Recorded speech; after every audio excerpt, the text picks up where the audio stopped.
नमस्कार उमेश जी, बहुत बहुत स्वागत है आपका। जय सिया राम अंजू जी। जय सिया राम। उमेश जी, एक तरफ तो ऐसा लग रहा है कि यूएस और चीन के बीच में बात बन गई है ट्रेड डील को लेकर, क्योंकि डोनाल्ड ट्रंप तो इसी तरह के मैसेज कर रहे हैं कि समझो हो ही गया। और दूसरी तरफ अमेरिका ने जो सैंक्शंस लगाए थे भारत पर चाबहार पोर्ट को लेकर, उन सैंक्शंस को भी अब 6 महीने की मोहलत दे दी है। तो ये मेहरबानी भारत पर किस लिए? देखिए, चाबार पोर्ट भारत ने ईरान के साथ डील की थी 2024 के से, और 10 साल का उसको ऑपरेट करने का करार किया था। चाबार पोर्ट के द्वारा हम अफगानिस्तान और सेंट्रल एशियन रिपब्लिक्स के द्वारा हम उनसे ट्रेड कर रहे हैं। अब चाबार पोर्ट पे सैंक्शंस लगाना मतलब आप अफगानिस्तान को पनिश कर रहे हो, और अभी पाकिस्तान और अफगानिस्तान के बीच में रिलेशंस बढ़िया नहीं है, और भारत को एड पहुंचानी जरूरी है। इसके लिए भारत ने अमेरिकन एडमिनिस्ट्रेशन को अप्रोच किया और उनको समझाया कि हमारा जो मेन काम होता है to provide aid to Afghanistan Chabahar के द्वारा। और एक चीज है कि कुछ ही दिनों में डोनाल्ड ट्रंप इस meeting the head of state of central Asian republics, जैसे उज्बेकिस्तान है, कजाकिस्तान है, किर्गिस्तान है, तजाकिस्तान है, इन लोगों के जो हेड्स है इनसे मिलने वाले हैं। तो कहीं ना कहीं एक तरह से ये कंसेशन उसके हिसाब से भी दिया है, क्योंकि भारत का trade through central Asian republics वो होता है चाबार पोर्ट से। इसके लिए भारत को अलाउ भी किया है। और अंजू जी, भारत ने चाइना को भी बोला है कि आपको चाहिए तो चाबार पोर्ट यूज कर लीजिए। तो कहीं ना कहीं देख लीजिए कि डिस्प्यूट से ज्यादा लोगों को ट्रेड चाहिए। और आज शी जिनपिंग और ट्रम्प की मीटिंग में भी वही हुआ है, वहां पे वो लोग ट्रेड की बात कर रहे थे। तो एक तरह से ये भारत की कूटनीति की सफलता है। आप देखिए, हमने उनको को एससीओ समिट में ऑफर किया था। सबको समझ में आ रहा है कि पाकिस्तान अनरिलायबल है। बीएलए की आर्मी ग्वादर पोर्ट के अंदर कोहराम मचा रहे हैं, वहां पे ट्रेड नहीं हो पा रहा है। चाइनीज प्रोडक्ट्स और चाइनीज इंजीनियर्स को एक तरह से टारगेट किया जा रहा है। और कहीं भी ट्रेड करना रहता है तो शांति चाहिए, पीस चाहिए। पाकिस्तान वो ऑफर नहीं कर सकता, भले ही बातचीत कर सकता है, ऑप्टिक्स के लिए बातचीत कर सकती है, ग्राउंड पे काम नहीं होता है। इसके लिए भारत ने चाबार पोर्ट ऑफर किया है। और अभी जो सीपेक है वो भी अफगानिस्तान की तरफ जा रहा है। तो कहीं ना कहीं आप देख रहे हैं globally convergence of trade interest हो रहा है। ये बहुत बड़ी बात है। और यहाँ पर आपको लगता है कि चीन के राष्ट्रपति के साथ जो मुलाकात डोनाल्ड ट्रंप की हुई है, उसमें भी ये बात उठी होगी ना, क्योंकि अगर अमेरिका चीन के साथ वाकई ट्रेड करना चाहता है तो फिर तो उनको चाबहार पोर्ट का इस्तेमाल करना जरूरी हो जाएगा ना। तो उसको फैसिलिटेट करने के लिए हो सकता है कि डोनाल्ड ट्रंप ये दाव खिलाओ कि भारत को 6 महीने की एक तरह से टाइम दे दिया। डेफिनेटली ये काम हुआ है। कहीं ना कहीं चाइना का भी जो रुख है भारत की तरफ नर्म हुआ है, और चाइना को भी समझ में आ गया कि ट्रेड से बढ़कर कुछ भी नहीं है। कि अमेरिका और चाइना के बीच में जो ट्रेड है ना, कम से कम 570 बिलियन डॉलर का है, जिसमें चाइना एक्सपोर्ट करता है 438 बिलियन डॉलर्स के गुड्स टू अमेरिका, और इंपोर्ट करता है 143 बिलियन डॉलर्स। तो कहीं ना कहीं ये 570 बिलियन डॉलर्स का जो ट्रेड है, इसमें चाइना को ट्रेड सरप्लस होता है 295 बिलियन डॉलर्स। और अमेरिका बहुत बड़ा मार्केट है, और अमेरिका के बड़े मार्केट, क्योंकि उनकी इकोनॉमी है 30 ट्रिलियन डॉलर। भले ही हम उसको बोलते हैं कि हम बड़ी इकोनॉमी है, पर जो परचेजिंग पावर जो होता है, जो वैल्यू जो मिलता है, वो अमेरिकन इकोनॉमी के थ्रू मिलता है। और आज अमेरिका के राष्ट्रपति और चीनी राष्ट्रपति के बीच में 90 से 100 मिनट की बातचीत हुई है। और बहुत जगह एक तरह से अमेरिका और चाइना के बीच में कन्वर्जेंस ऑफ इंटरेस्ट हो रहा है। अब देखिए, जब अमेरिकन राष्ट्रपति चीनी राष्ट्रपति से मिल रहे हैं तो बोल रहे हैं the G2 are meeting now. G2 मतलब वो होता है अमेरिका प्लस चाइना। ये जो कॉन्सेप्ट है ओबामा एडमिनिस्ट्रेशन में आया था। अब ट्रम्प ने भी ओबामा एडमिनिस्ट्रेशन का वो ट्वीट देखिए, अभी लिखा है G2 will be convening shortly. तो इससे आप समझ जाइए कि अमेरिका एक तरह से जो भाषा यूज कर रहा है चाइना के लिए, इट्स लाइक अ इक्वल, एक सम्मान दे रहा है। चाइनीज भी वही चाहते हैं, वो they don't like to be treated badly. और आज देखिए, डोनाल्ड ट्रंप ने बहुत सही तरीके से काम किया है, और चाइना से उन्होंने सारे बेनिफिट्स लिए हैं। चाइना अमेरिका से अभी जो उनके जो फार्म प्रोडक्ट्स है वो इंपोर्ट करने वाला है। सोयाबीन है, बाकी सब प्रोडक्ट्स इंपोर्ट करने वाला है। ये एक तरह से डोनाल्ड ट्रंप के लिए बहुत बड़ी विक्ट्री है, उनके मागा सपोर्टर्स के लिए। इंडिया को भी उन्होंने इसी के लिए बोला था। इंडिया ने बोल दिया हम पॉसिबल नहीं है, हम आपके फार्म प्रोडक्ट्स को भारत मार्केट में नहीं ला सकते, हमें माफ करिए। और उसके बाद चाइना ने बोल दिया कि रेयर अर्थ मिनरल्स के ऊपर हम जो आपके ऊपर प्रतिबंध लगाया है वो नहीं लगाने वाले। रेयर अर्थ मिनरल्स में चाइना का जो सोर्सिंग है, वर्ल्ड ओवर जो सोर्सिंग है वो 70% है, रिफाइनिंग है 90% है, रिसाइकलिंग है 97% है। अगर China rare earth minerals America को नहीं देता तो अमेरिका अपना F-35 प्लेन भी नहीं बना पाएगा। ऐसा डिपेंडेंट है वो चाइना के ऊपर। और चाइना को बोल दिया है कि एनवीडिया के जो चिप्स है, सेमीकंडक्टर चिप्स है, वो हम आपको दे देंगे। तो ये भी एक रिलैक्सेशन किया है। ऊपर से चाइना को ये भी बोला है कि आप हमसे एनर्जी लीजिए, और चाइना एग्री भी कर लिया है कि बोल रहा है कि हम क्रूड ऑयल लेने को तैयार है और अलास्का से लेंगे। अंजू जी, सबसे बड़ी बात है कि डोनाल्ड ट्रंप ने जिस हिसाब से बात की है चाइना के साथ, it is a matter of respect, एक रिकंसिलिएशन टोन उन्होंने एक रखा है। लेकिन उमेश जी, डोनाल्ड ट्रंप जिस तरह के अक्कड़बाज है, आखिर वो इतने झुक क्यों गए चाइना के सामने? मजबूरी तो उन्हीं की है ना, इसीलिए तो घुटनों पर आए हैं चाइना के सामने।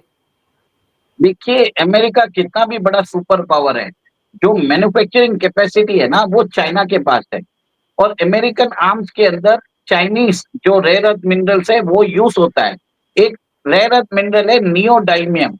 ये नियोडाइमियम अगर चाइना नहीं देना तो अमेरिका अपना F-35 नहीं बना सकता। एक F-35 को बनाने के लिए 47 केजीज ऑफ नियोडाइमियम चाहिए। वैसे ही पीरियोडिक टेबल में 18 रेयर अर्थ मिनरल्स है। सब जगह चाइना का 100% कंट्रोल है।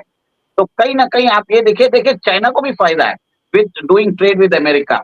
तो चाइना ने भी एक तरह से स्ट्रेटेजिक क्लाइम डाउन किया, क्योंकि चाइनीज इकोनॉमी एक तरह से डाउनहिल पे है, वहां पे प्रॉब्लम चल रहे हैं।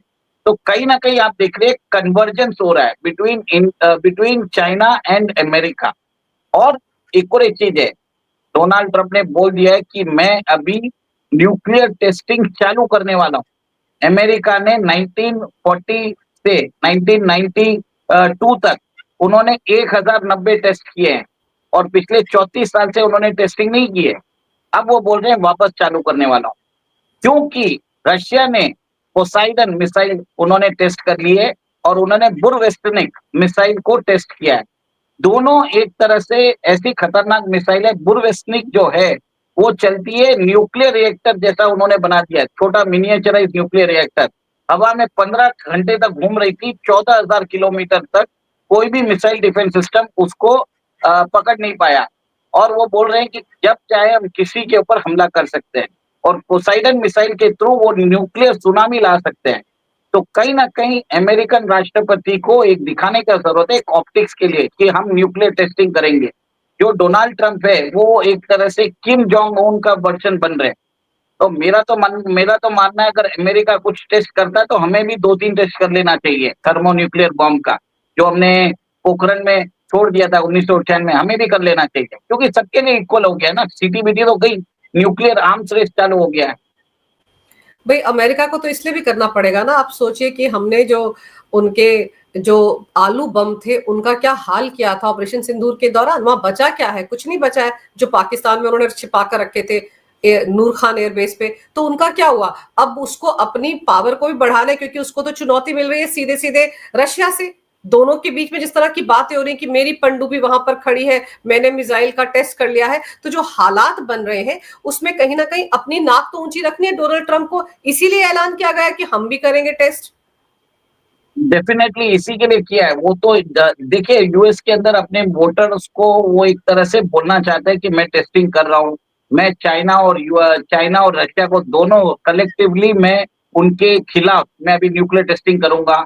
और हमारे पास सबसे ज्यादा न्यूक्लियर आर्सनल है, एकदम से गलत है। सबसे ज्यादा न्यूक्लियर आर्सनल रशिया के पास है। फिर भी डोनाल्ड ट्रंप है, झूठ बोलने में उनका कोई मिसाल नहीं है, और वो एक तरह से झूठ भी बोल रहे हैं, और वो करेंगे, टेस्टिंग करेंगे, ताकि अमेरिकन जनता को बहलाया जाए कि उनके पास ऐसा राष्ट्रपति है जो अमेरिकन इंटरेस्ट पे चलता है। बट एक और एक चीज देखिए देखिए अंजू जी, उन्होंने जो डोनाल्ड ट्रंप ने जापान के साथ डील की है, उसमें जापान ने बोला कि हम आपकी इकोनॉमी में $550 बिलियन डालेंगे। साउथ कोरिया से डील किए, उन्होंने बोला कि $350 बिलियन डालेंगे। और साउथ कोरिया को भी उन्होंने न्यूक्लियर सबमरीन देने को तैयार है, वो टेक्नोलॉजी। और उसके लिए जो शिप बिल्डिंग, जो न्यूक्लियर सबमरीन जो साउथ कोरिया की है, वो बनेगी फिलाडेल्फिया में। वहां पर भी वो अपनी शिपिंग इंडस्ट्री को रिवाइव कर रहे हैं। देखिए, Donald Trump is a master negotiator. आज उन्होंने चाइना से सारे कंसेशंस ले लिए और देखिए चाइना पे ड्यूटी कितना कम किया है, 10%, फ्रॉम 57% टू 47%। तो आप सोचिए, पूरा एक विन विन गेम है फॉर डोनाल्ड ट्रंप। और चाइना को भी समझ में आ गया है कि इस आदमी का ईगो मसाज करेंगे, हमें काम से मतलब है, हमें ट्रेड करने से मतलब है, नहीं तो हमारे $295 बिलियन का जो ट्रेड सरप्लस है वो खत्म हो जाएगा। सब लोग ट्रेड के कारण साथ में आ रहे हैं। आप कह रहे हैं ना ईगो मसाज करना आता है चाइना को भी, तो इसीलिए तो उन्होंने कहा कि मिलकर हम युद्ध के लिए काम करेंगे, युद्ध रोकने के लिए काम करें। डोनाल्ड ट्रंप जो काम कर रहे हैं बहुत अच्छा काम कर रहे हैं, लेकिन ये सारी बातें साउथ कोरिया में बुसान एयरपोर्ट पर हुई हैं। अभी तो सिर्फ हवाई बातें हैं। डोनाल्ड ट्रंप को हाँकने में बड़ा मजा आता है, अभी दस्तखत तो हुए ही नहीं है। आप याद कर लीजिए वो जो पीस एग्रीमेंट है इजराइल के बीच में और गाजा के बीच में, उसमें भी तो दस्तखत तो कहीं नहीं हुए, साइन तो कहीं नहीं हुए, हवाई था ना वो। और उसका क्या हाल हो रहा है। तो अभी जो बात हुई है ये सिरे कब चढ़ेगी, कब दोनों टेबल पर बैठकर साइन करेंगे, सबसे बड़ा मुद्दा तो अब ये है। देखिए, जो ट्रेड डील होती है ना, इतनी जल्दी नहीं होती है। हमारे जो कॉमर्स मिनिस्टर है पीयूष गोयल, अभी हम यूरोपियन यूनियन के साथ most likely trade deal sign करने वाले हैं। इसलिए उर्सुला वोन डर लेyen को हमने उनको बुलाया है 26 जनवरी के चीफ गेस्ट के लिए, तब उसको किया जाएगा। उसके लिए भी 14 राउंड लगे और कम से कम 1 साल का नेगोशिएशन लगा, वो भी फास्ट ट्रैक में। इतनी जल्दी बिल्कुल। नहीं होता है। अब क्या हो रहा है कि कॉन्फिडेंस बिल्डिंग मेजर्स हो रहा है। चाइना ने इमीडिएटली उनसे कुछ सोयाबीन्स ले लिए, तो कहीं ना कहीं डोनाल्ड ट्रंप को लग रहा है कि ठीक है, चाइना मेरी बात मान रहा है। तो एक तरह से बोलिए कि एक लेवल होता रहेगा। अगर चाइना और यूएस के साथ कोऑपरेट करेगा तो यूएस शायद फर्दर ट्रेड डील रिड्यूस कर देगा, जो ट्रेड टैरिफ है वो रिड्यूस कर देगा। सबसे बड़ी बात यह है कि दोनों कोऑपरेशन की बात कर रहे हैं और दोनों साथ में मिलना चाहते हैं, और वो रशिया को अलग थलग करना चाहते हैं। इसलिए रशिया क्या कर रहा है, भारत के साथ जा रहा है। और पिछले दिनों रशिया ने भारत के साथ कुछ 2-3 करार किए हैं। जैसे पैसेंजर एयरक्राफ्ट भारत के अंदर बनेगा, रशियन कंपनी के साथ हमने अभी करार किया है। इंडिया, भारत जो है, रशिया के अंदर एक यूरिया फर्टिलाइजर प्लांट लगाने वाला है। ये एक दूसरी चीज हुई है। फिर रेयर अर्थ मिनरल्स की जो कॉपरेशन है इंडिया और रशिया करने वाले हैं। फिर रशिया भारत को न्यूक्लियर एनर्जी के, न्यूक्लियर रिएक्टर्स के अंदर भी हेल्प करने वाला है। ये 4 अलग एरिया है apart from defence and oil. वो तो हमने अभी तक टच ही नहीं किया है। उसके अलावा भारत से रशिया चाहता है कि 1 मिलियन वर्कर्स उधर आके काम करें, और भारत को इन्वेस्टमेंट्स के लिए बुला रहा है।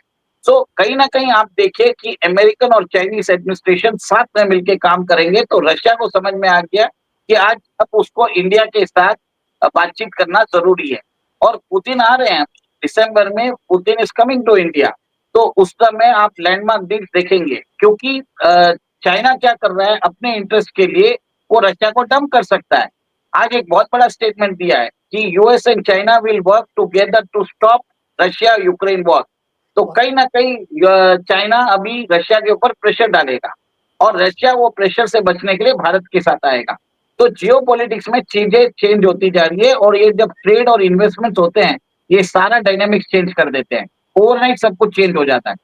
लेकिन आपको नहीं लगता कि अगर ये सब कुछ हो रहा है तो कहीं ना कहीं वो जो एक ब्लॉक बन रहा था रशिया का, भारत का, चाइना का, उसमें सेंधमारी की कोशिश है, या ब्रिक्स में सेंधमारी की कोशिश कर रहा है अमेरिका? आपने बिल्कुल बरोबर पकड़ा है। ब्रिक्स में सेंधमारी की कोशिश कर रहा है, और मोस्ट लाइकली वो सक्सीड भी हो जाएगा। चाइना क्या करेगा, वो ब्रिक्स को एक तरह से सैबोटाज करेगा, क्योंकि अब चाइना का इंटरेस्ट हो गया है कि वो अमेरिका से अलाइन करे, क्योंकि उसका ट्रेड ज्यादा उधर से होता है। और अमेरिका और चाइना जो है, दोनों का अगर इकोनॉमी जीडीपी साइज देख ले, $50 ट्रिलियन का है। एक का 30 ट्रिलियन, एक का 20 ट्रिलियन। तो और एक चीज देखिए, ट्रम्प ने क्या बोला, G2 मतलब अमेरिका एंड चाइना। ये जो पॉलिसी थी ओबामा ने एक तरह से अपनाई थी। अब ये बोल रहे हैं कि हम दोनों आपस में एक तरह से डिवाइड कर लेते हैं, तुम अपने स्पेयर में रहो, मैं अपने स्पेयर में रहता हूँ। तो कहीं न कहीं जो ब्रिक्स है, उसको भी कमज़ोर करने की कोशिश कर रहे हैं for the time being. China benefits निकालना चाहता है फ्रॉम अमेरिका, जैसे उसको एनवीडिया के चिप्स चाहिए, उसको अपनी एआई के लिए। तो कहीं न कहीं चाइना कुछ भी कर सकता है अपने बेनिफिट के लिए। बट इंडिया और रशिया को मालूम है कि चाइना उनको कभी भी डिच कर सकता है। इसके लिए वो एक तरह से काउंटर उन्होंने पहले से ही चालू कर दिया है।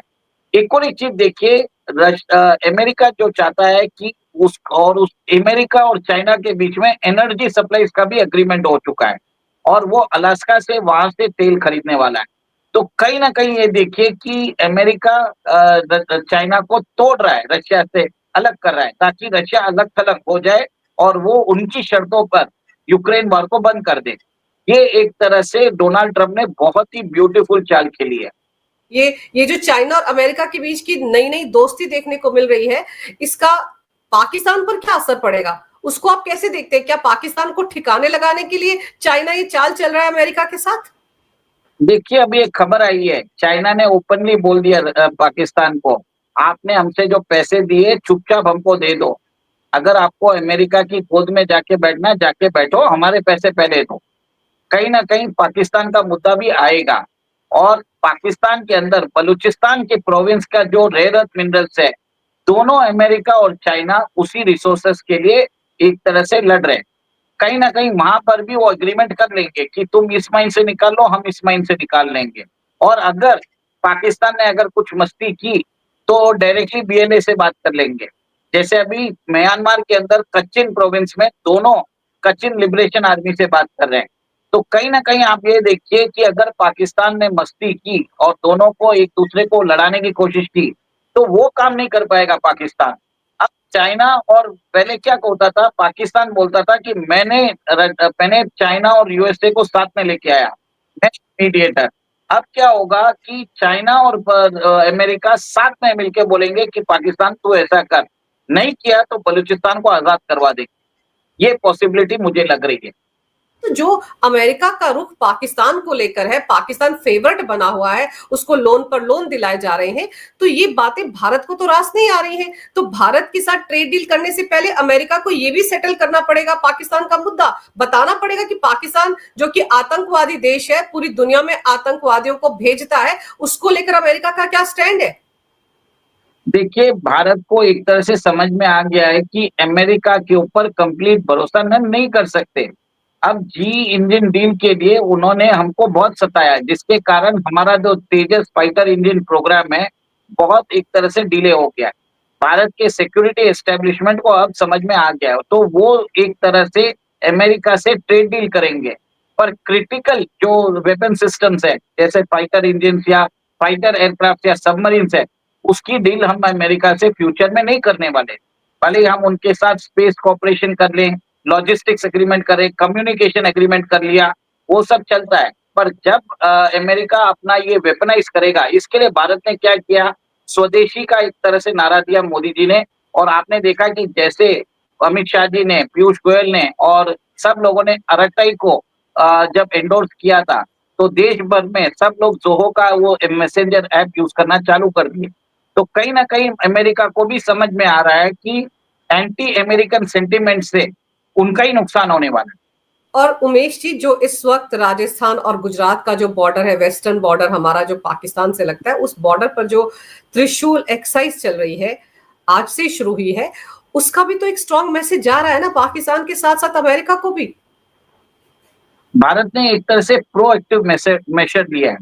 एक एक साथ एक जैसा बयान आ रहा है रक्षा मंत्री का, हमारे विदेश मंत्री का, हमारे आर्मी चीफ का, कि अगर आपने कुछ मिसएडवेंचर किया तो हम पाकिस्तान का भूगोल बदल देंगे। मोदी जी भी इस बार आईएनएस विक्रांत में उन्होंने दिवाली की रात बिताई है और उनको भी बोल दिया कि अगले जंग में आपको पूरा ऑपरेशनल फ्रीडम रहेगा और आप कराची को तहस-नहस कर सकते हो। ये क्रिप्टिक अंदाज में एक मैसेज जा चुका है और जिस हिसाब से जो तैयारी चल रही है ऑपरेशन त्रिशूल में और तीनों सेना के जो विंग्स है साथ में मिलके प्रशिक्षण कर रहे हैं, उसे समझ आइए कि पाकिस्तान ने कुछ दिन पहले भारत के खिलाफ इकोनॉमिक वॉरफेयर की चेतावनी दी थी, जिसमें उन्होंने बोला था कि गुजरात की रिफाइनरीज को टारगेट कर सकते हैं। और गुजरात इसके लिए इम्पोर्टेंट है क्योंकि अंबानी और अदानी दोनों गुजरात से हैं। होम मिनिस्टर अमित शाह जी गुजरात से आते हैं, प्राइम मिनिस्टर मोदी जी गुजरात से आते हैं। तो वहां पर एक तरह से हमला करके देश के अंदर एक मैसेज देना चाहते हैं कि आपके प्रधानमंत्री के हम होम स्टेट को हमने अटैक कर दिया है, आप क्या उखाड़ लोगे। तो कहीं ना कहीं मोदी जी ने बोल दिया है कि अगर आपने गुजरात पे आंख रखी तो आपकी आंख अब नोच लेंगे। अब वो चीज उनको बता दिया है, इसके लिए मिलिट्री एक्सरसाइज कर रहे हैं और हम तो वेट कर रहे हैं कि पाकिस्तान थोड़ा सा कुछ करे तो अगली बार हम पीओजेके को ऊपर हम हमला करके उसको अपने अंदर ले लें, क्योंकि हमने एडिक्वेट चेतावनी दे दी है। और जितने भी अमेरिका हो, सऊदी अरेबिया हो, कतर हो, सबको पहले ही बोल दिया ये देखो ये ऐसे कर रहे हैं, अगर इन्होंने किया कुछ भी मस्ती तो हम इस बार भूगोल बदल देंगे और पीओजेके को भी ले लेंगे या पाकिस्तान को तहस नहस कर देंगे। आपकी बात बाद में नहीं सुनी जाएगी, पहले समझा दो इनको। और सर क्रीक में तो अभी हाल ही में पाकिस्तान आर्मी का एक जनरल भी गया था, और आप सही कह रहे हैं क्योंकि अमेरिका से ये जो मुनीर है इसने किस तरह से धमकी दी थी कि हम जामनगर रिफाइनरी को टारगेट करेंगे, हम परमाणु बम का इस्तेमाल कर सकते हैं और इस बार तो हम ईस्टर्न सेक्टर से आएंगे। तो ये सारी साजिशें तो चल ही रही थी ना अंदर खाने, शायद इसी वजह से ऑपरेशन त्रिशूल या एक्सरसाइज त्रिशूल करनी पड़ रही है हमको, ताकि पाकिस्तान को अच्छे से समझ में आ जाए कि हमारी तैयारी तो कुछ और है। देखिए भारत दोनों जगह पर एक तरफ से सतर्क है, भले ही अपना ईस्टर्न सेक्टर हो या वेस्टर्न सेक्टर। वहां पर बांग्लादेश ने अभी जाकिर नायक को बुलाया है, वो नवंबर 28 से दिसंबर 20 दिन के लिए वो रहेंगे बांग्लादेश में, उनको स्टेट गेस्ट का दर्जा मिला है। और ये जाकिर नायक जो है वहां पे जाके वो टेररिस्ट ग्रुप जैसे जमात इस्लामी से जो हेड है उनको मिलेगा। और बांग्लादेश के अंदर एक और एक चीज हो रहा है, वहां पर एक इस्लामिक आर्मी क्रिएट किया जा रहा है ताकि वो बांग्लादेश आर्मी को रिप्लेस करे। और यूनिस नहीं चाहते कि बांग्लादेश के अंदर इलेक्शन हो, और वहां पर वो वकारुज्जमान को रिप्लेस करना चाहते हैं। वकारुज्जमान भारत आने वाले थे अभी यूएन पीस कीपिंग मीट के लिए, उन्होंने वहां पे कैंसिल कर दिया। तो बांग्लादेश में भी उथल पुथल हो रही है और एक तरह से देखिए भारत भी वहां पे सतर्क है, भारत क्लोज वॉच रख रहा है। और बांग्लादेश बॉर्डर पे हमारे बीएसएफ ने 1000 अभी सेंसस उन्होंने रखा है, आइरिस मशीन लगी है, उससे पहले नाइट कैमरास उनको दिए गए ताकि वो रिकॉर्डिंग करे। तो कहीं ना कहीं भारत जो है फुल्ली प्रिपेयर्ड है for meeting any sort of contingency. दोनों जगह ईस्टर्न और वेस्टर्न सेक्टर दोनों जगह हम पूरा तैयार है। पर जो डोनाल्ड ट्रंप ने जिस तरह के ट्वीट किए हैं चाइना को लेकर, शी जिनपिंग से मुलाकात को लेकर, आपको लगता है कि एक तरह से वो भारत को ही दिखाने की कोशिश कर रहे हैं कि मेरी तो चाइना के साथ बात बन गई है, बहुत जल्द भारत के साथ भी हमारी ट्रेड डील हो जाएगी, एक तरह से इसको प्रेशर टैक्टिक के तौर पर देखा जा सकता है? देखिए ये अनकन्फर्म रिपोर्ट्स है कि डेमोक्रेट्स और यूएस में कुछ groups they are planning to encircle White House on November 5 और वहां पे डोनाल्ड ट्रंप के रिमूवल की मांग वो करने वाले हैं।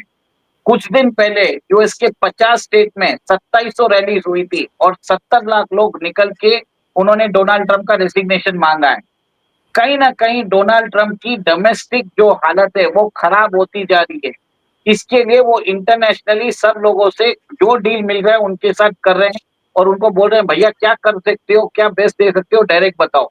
डील कर रहे हैं फटाफट। उन्होंने जापान से डील की, साउथ कोरिया से डील की, फिर मलेशिया से की, अब वो चाइना से भी कर रहे हैं और भारत से भी बात कर रहे हैं। तो कहीं ना कहीं वो इंटरनेशनल जो वो कर रहे हैं, उन्होंने रायता फैलाया उसको समेट रहे हैं ताकि डोमेस्टिक फ्रंट पे भी वो इस चैलेंज को निपट सके। उन्होंने एक और एक बात बोली है कि अमेरिका के सारे सिटीज के अंदर एक क्विक रिएक्शन फोर्स बनाई जाए कि अगर कोई लोग अगर वापस डेमोन्स्ट्रेशन के लिए निकले उनको इमीडिएटली अरेस्ट कर सके। तो अमेरिका में अराजकता की स्थिति उत्पन्न हो रही है। पिछला जो रिकॉर्ड है जो 10-15 दिन पहले जो हुआ था 2700 रैली, वो एक तरह से डोनाल्ड ट्रंप को चेतावनी थी। बिल्कुल वो चेतावनी थी और शायद उसी चेतावनी से डरकर प्रेशर में है डोनाल्ड ट्रंप। भारत के साथ जल्द से जल्द ट्रेड डील करना चाहते हैं। शायद इसी का ही एक नमूना उन्होंने ट्रेलर जो है वो चाबहार पोर्ट के लिए दिया है, जिस तरह से 6 महीने का और समय भारत को दिया है। लेकिन ये डोनाल्ड ट्रंप है, सुबह क्या कहते हैं, दोपहर को क्या कहते हैं, रात को क्या कहते हैं और सुबह क्या बदल जाते हैं, सब जानते हैं। अभी तो उन्होंने बुसान एयरपोर्ट पर खड़े होकर बड़ी-बड़ी बातें कर ली हैं कि चाइना के साथ समझौता हो ही गया है। लेकिन जब ये टेबल पर बैठेंगे और साइन होंगे, तब क्या माहौल होगा उस पर भी गौर करने की जरूरत है। तो ये अभी नहीं कहा जा सकता कि डील हो ही गई है। डील होने की दिशा में आगे बढ़े हैं, कितने आगे बढ़ते हैं, कब सिरे चढ़ती है, सबसे बड़ा सवाल वही है। आपने समय निकालकर उमेश जी इस विषय पर बहुत ही विस्तार से जानकारी मेरे दर्शकों को दी। आपका बहुत बहुत धन्यवाद। नमस्कार। भारत माता की जय हो। वंदे मातरम। जय सिया राम। जय सिया राम।